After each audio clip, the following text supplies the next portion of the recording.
Calon Wakil Presiden nomor urut 3 Mahfud MD disebut sudah mantap mau hengkang dari posisi Menko Polhukam.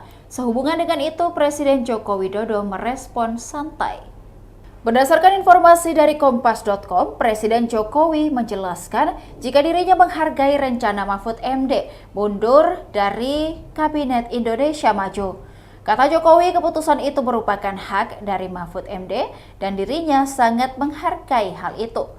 Hal ini disampaikan oleh Presiden Jokowi dalam kunjungannya di Klaten, Jawa Tengah pada Rabu 31 Januari 2024.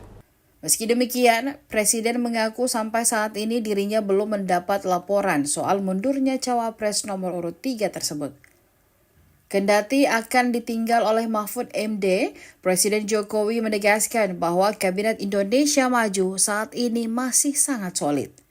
Ditemui sebelumnya, Mahfud MD berencana mundur dari jabatan Menteri Koordinator Politik, Hukum, dan Keamanan Menko Polhukam. Ia mengatakan sudah menemui Menteri Sekretariat Negara Pratikno untuk menjadwalkan pertemuan dengan Presiden Joko Widodo. Tepatnya pada Rabu 31 Januari 2024 saat Mahfud belusukan di Lampung, ia mengaku telah siap menyerahkan surat pengunduran dirinya kepada Presiden Jokowi. Ia menegaskan bahwa dulu dirinya diangkat dengan hormat, maka akan mengundurkan diri pun harus dilakukan dengan cara terhormat. Demikian Tribun Timur Hot News kali ini, saksikan berita lainnya hanya di kanal YouTube dan Facebook Tribun Timur. Download Tribun X sekarang. Menghadirkan lokal menjadi Indonesia.